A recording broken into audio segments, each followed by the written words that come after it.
when I wanted to give the illusion of I had everything together all the time. I was so busy holding up that mask and holding up that kind of perfectionism that I had zero time to actually work on my own story, my heart, my soul. I actually had to put everything down. It could be like, this is just who I am. This is me.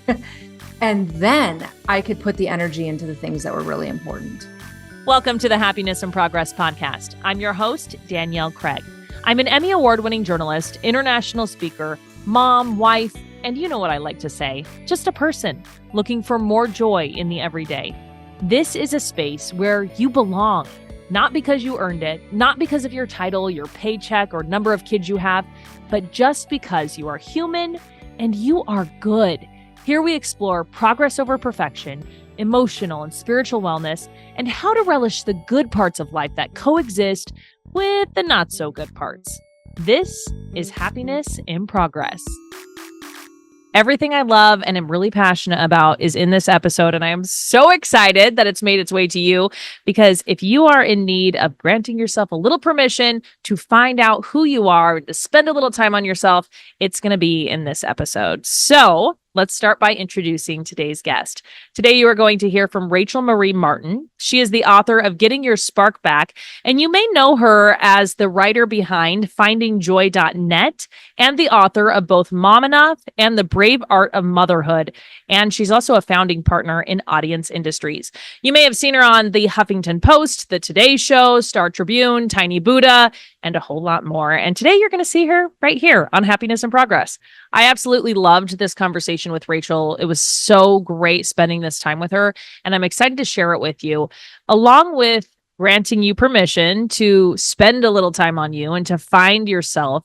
We're also going to talk about what that means to find your spark. She's going to pull back the curtain a little bit and share what her journey looked like. She calls it her spark journey, so she'll share a little bit about that. And we're going to talk about the how. How can we do this? How can we get back to who we truly are?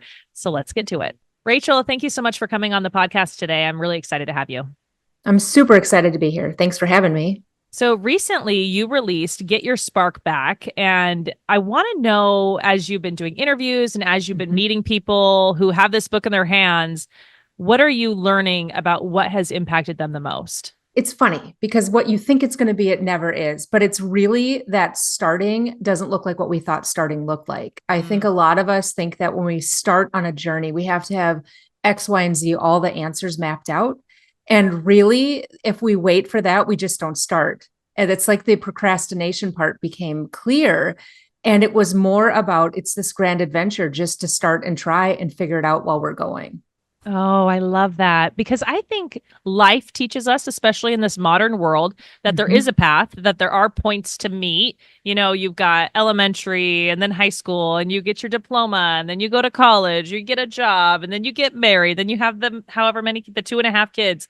I think we've learned that there is a very specific plan to stick with. So in everything, we think that.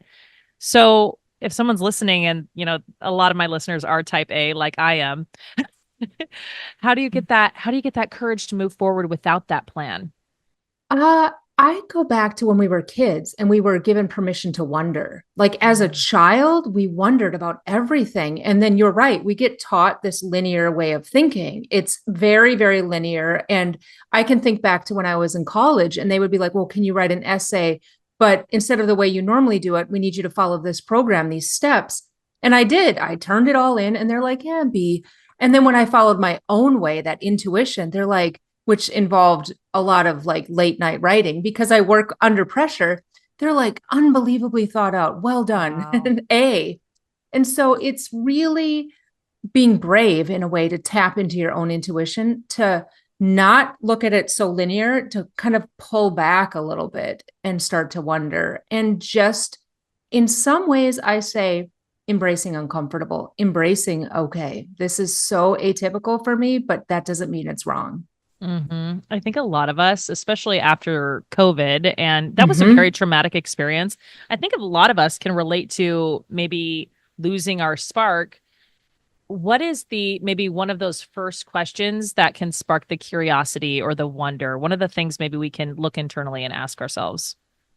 It's kind of like it's that question about who am I or what do I like to do? Like if someone was to describe who you are, if you were to give a like your tell your friend who you are, it's that answer because I knew for myself and my spark journey who I was as a mom and as an entrepreneur and as a wife, but I didn't know, well, who am I? And it was that question. What do I love to do? And then I started wondering, like, I started looking back at my life, at the things I've liked during my life. And I've asked myself, why did I stop doing that? What got in the way of that? And, one of the things I've loved to do since I was a child was I play piano. And I can always tell when I get a little bit off track when I no longer think I have time to do that.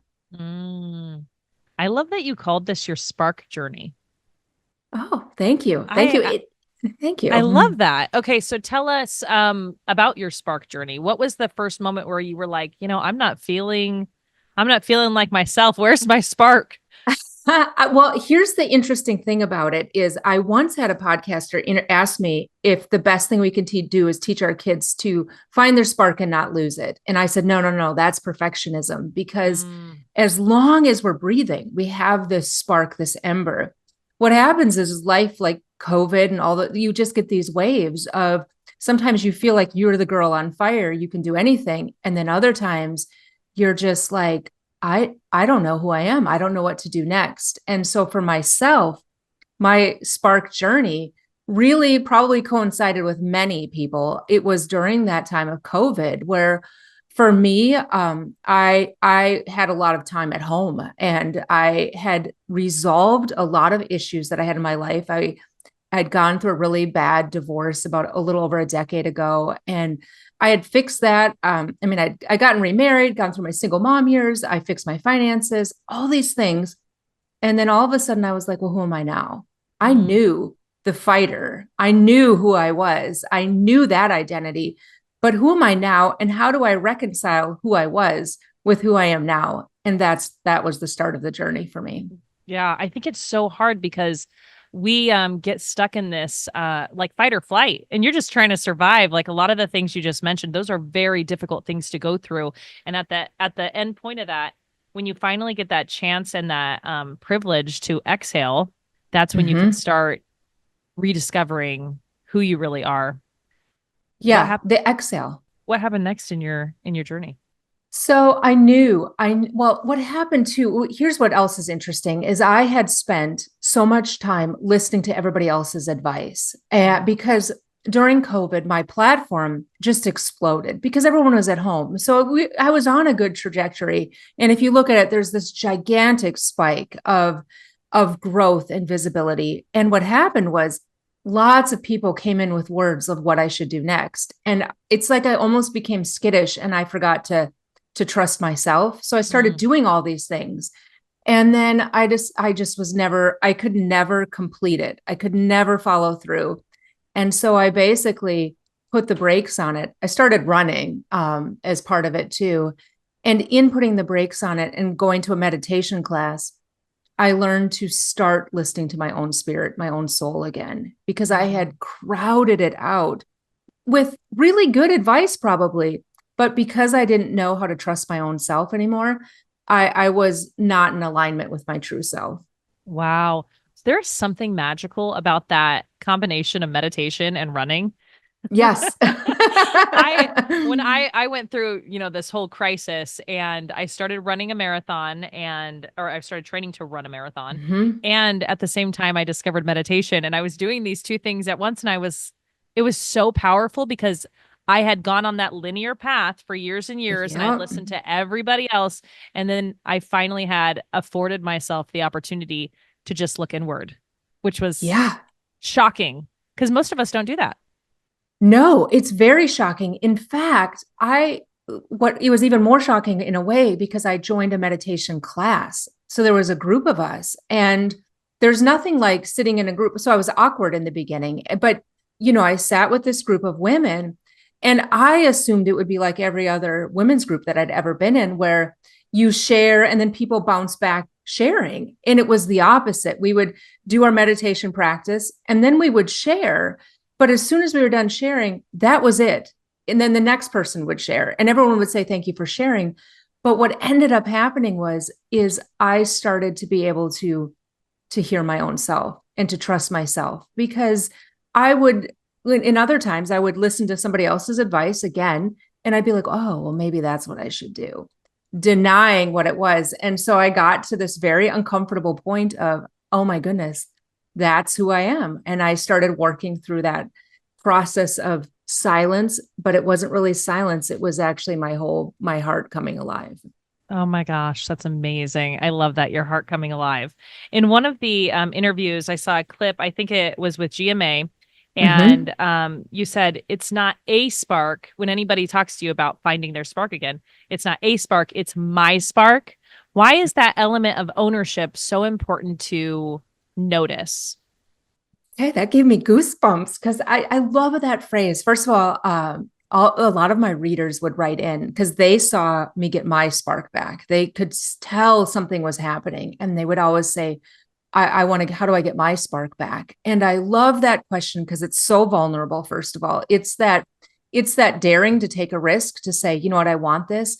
But it's not, it's their own, it's independent of everybody else. And I really believe we all have these beautiful, beautiful stories. And it's that looking inward, like, I want this. I want myself to come alive again. We spend so much of our life giving to everybody else. And there's that moment when we're like, it's time. It's time to reclaim my own story. What's inside of me is not going to be what's inside of you and inside of Amen. this person and this person. I love that you can find what is yours.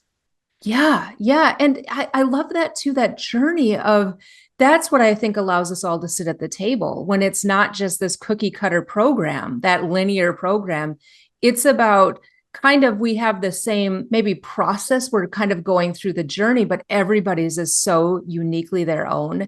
And it's embracing somebody on that journey, loving them, knowing that their timeline might not look like your timeline, but it's just as beautiful. And when you can start to settle into that rhythm, you actually, I truly believe, inspire other people to say, well, how do I do that? How do I want my spark back too? You mentioned that people started to notice you got your spark back.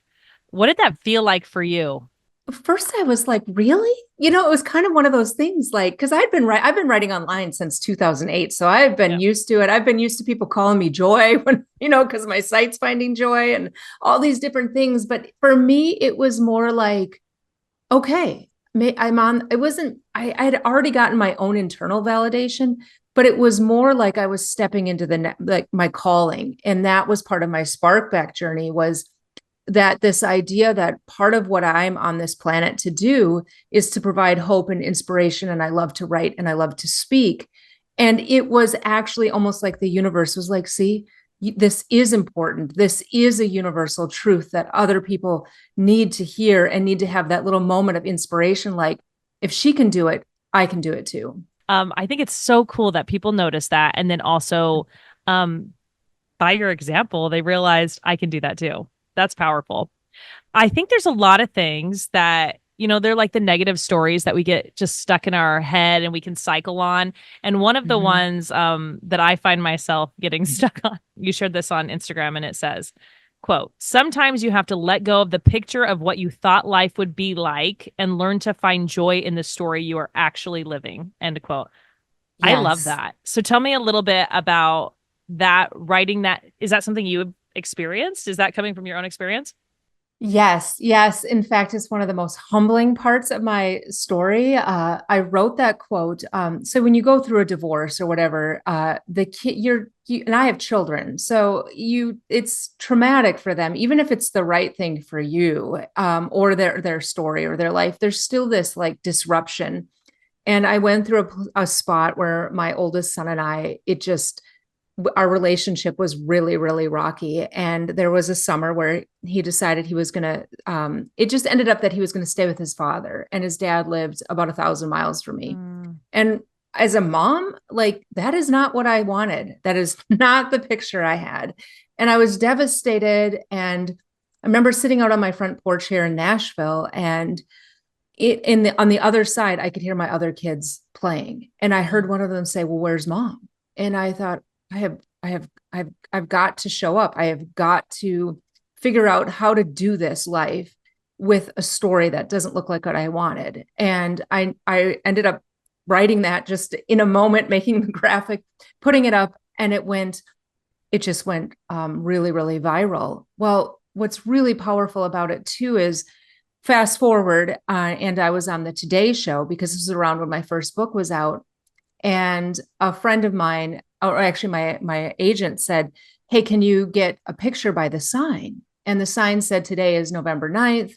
And I saw it and I just had that moment of heartache because that was this son's birthday. And so I was at the high and the low at the exact same moment. And I ended up sharing to my readers at that point the real meaning behind that quote. Because when I first wrote it, I just was so raw. And I shared it in a way that so many times we see people on social media or we see somebody else and we see, oh my gosh, they've made it. Or like for me as an author, that was a huge moment with my first book. And what it really was, I wanted to say, sometimes you don't even know what's behind the picture. And when we can peel back those masks and layers and share our humanness, then there's this part about that quote that becomes really raw and authentic about trying to figure out how to find joy and move forward. And letting go doesn't mean you forget. Letting go means it's a different thing for everybody. And that's the process I wanted to celebrate too. Like letting go, our timelines are different too. We might think, well, how come you can't get over it? Well, that's not the question to ask. It's just to support somebody right there with them. The permission of being able to hold two of those things at the same time, the really high and the really low. And again, I guess this is with basically what we do. And what I'm seeing in your work is when you share, it does make a difference to the people who are following you because it gives them the permission to do the same thing. I believe that sometimes we need permission to just be human. And human means that we have those emotions. And as women, a lot of times, at least with my growing up, I was told, well, don't be that way. You shouldn't be that, whatever emotion. And I always say there's two things. One, you're experiencing an emotion. I'm feeling angry. I'm feeling overwhelmed. But I'm also, I don't want to deny the fact that, oh, I shouldn't be. Because if you feel like, well, I shouldn't be guilty, I feel guilt. Well, then I feel guilt about feeling guilt. I shouldn't feel shame. Then I feel shame about feeling shame versus, okay, I'm experiencing this human emotion right now. And then there's that permission to experience it and then to move through it. Because I really, truly believe when you don't allow yourself to even acknowledge it, then you're just stuffing. It just becomes baggage. It's stuffed in. And then you have to deal with it. Eventually you'll have to deal with it. Yeah, I think you're right.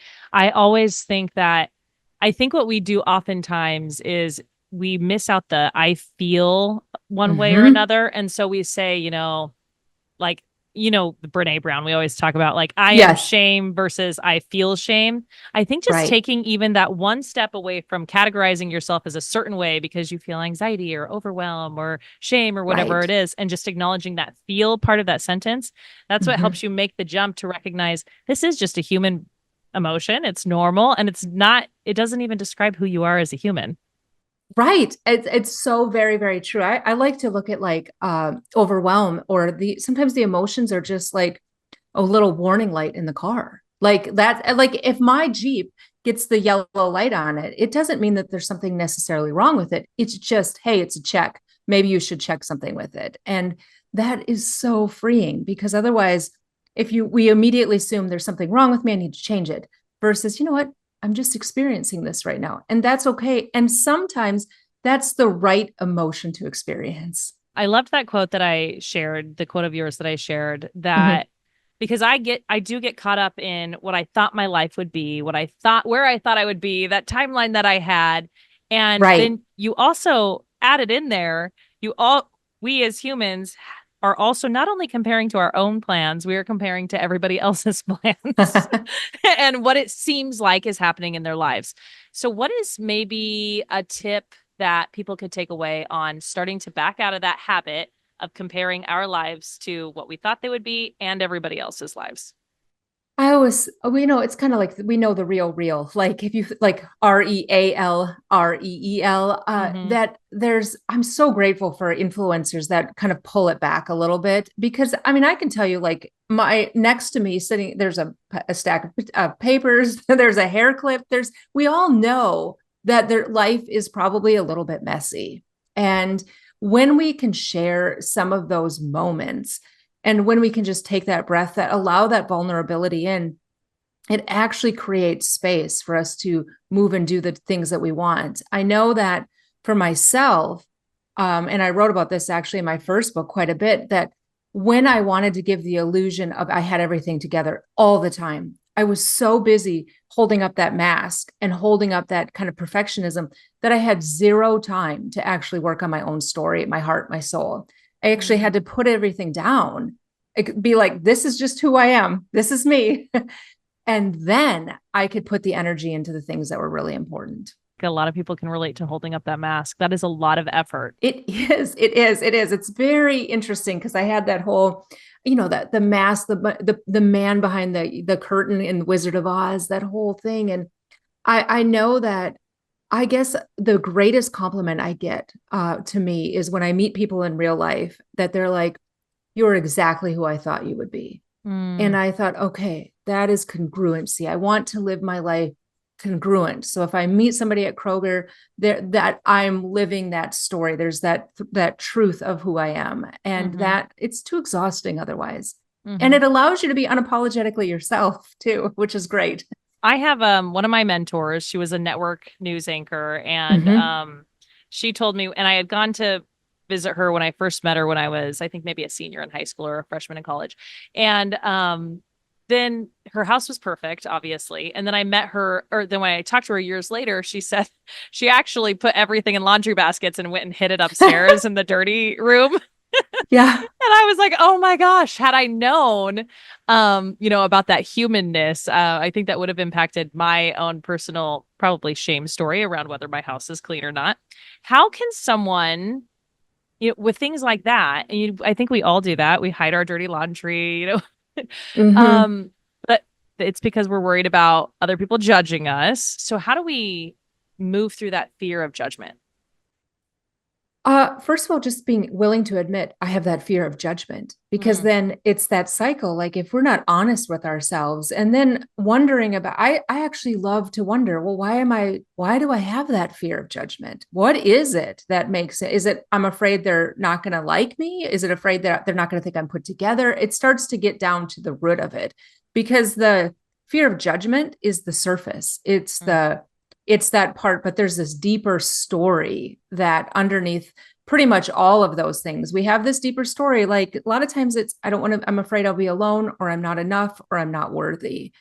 And so it's being, I always say, gentle with ourselves, but also being willing to see the times when you're like, you apologize for the mess or whatever it is, and not judging yourself as well. Because yeah. sometimes we judge ourselves for what we do, and being okay with our stories. And Mm, I have said that, your example is so perfect, that if you were to come to my house and I apologize for the dishes in the sink, well, then I set up the presupposition that dishes in the sink is something that needs to be apologized for, versus yeah.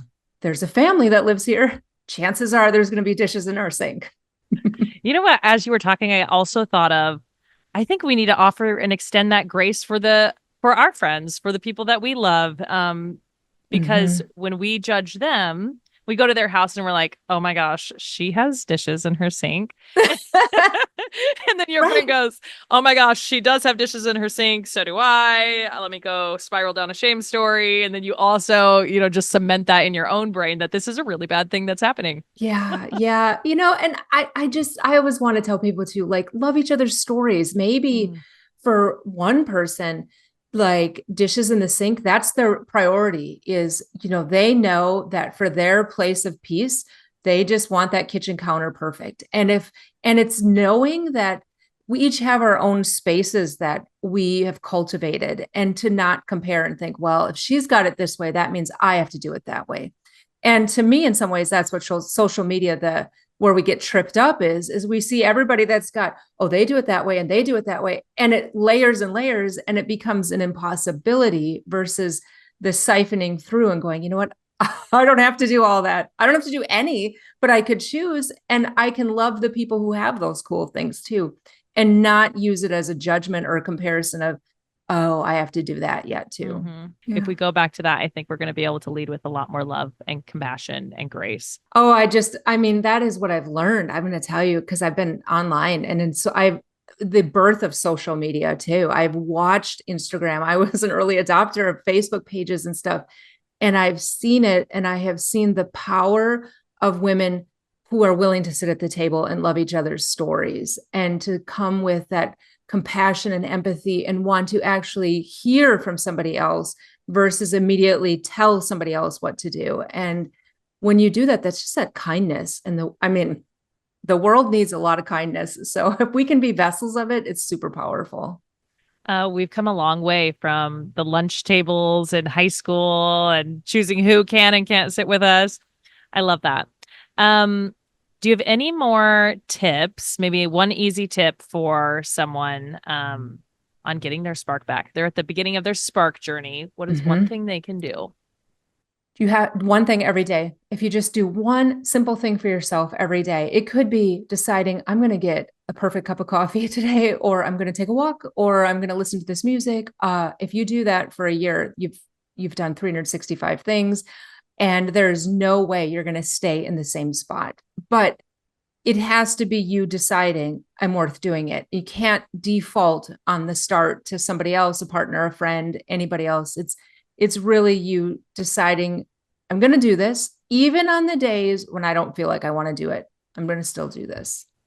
Starting with that self-care. I think we make it really, really big. Like we have to go drop $100 for our manicure or a big girls trip, but it's something so small as I'm going to take a walk. Yeah. And you compared, I mean, I'm a runner as well. So like the running thing, people will tell me I could never run. Well, I always say, watch out for the word never, but let's just say a hypothetical. Somebody said, well, I want to run, but I'm not a runner. And then I think it's because we think I have to run the 10K, and versus, you know what, maybe starting is running from your front door to your stop sign and then back. And then that's it. And then the next day, if you can just run 5 feet beyond it, pretty soon running to the stop sign is going to be nothing. But you're right, because we think, okay, the only way that I'm going to be able to do this is I'm going to get up, I'm going to run 5 miles. And then it's too much. We have to really, it's like starting small and just layering it on. We tell ourselves so many stories. Like, what is a runner anyway? Right. A runner could be someone who, just like you said, runs to the stop sign.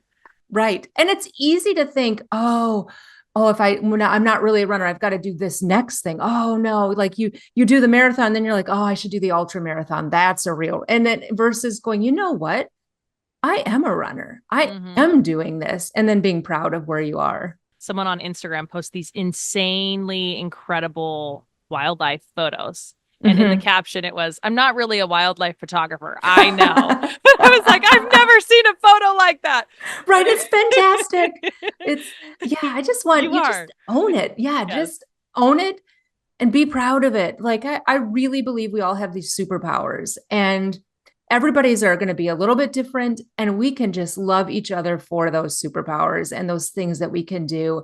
And when you can own it, you actually give permission for somebody else to own theirs, because it's not false humility. It's saying, you know what, this is what I was created to do. This is what I love to do. And I'm going to step into that right now. You granted so much permission in this episode. Thank you so much. Before I let you go, I'm going to give you our last question. Okay. Which is, I hate it. I don't know why I said hour. I'm going to give you my last question, which is, what is your number one tip to finding more joy in the good, the bad, and the in-between? Taking a pause, taking a moment to pull back, step back. It's it's gratitude, whatever it is, but resetting in that moment. If you can just, okay, I'm going to think of something good today, just one little thing. And that is the number one thing for me in my own story. It's being willing to step out of whatever I'm doing, taking that pause, that breath, finding something good. And then when you do that, you enter back into whatever narrative you're in with so much more clarity and confidence. Thank you so much for being here on Happiness in Progress. If you liked the episode, don't forget to subscribe and leave a rating.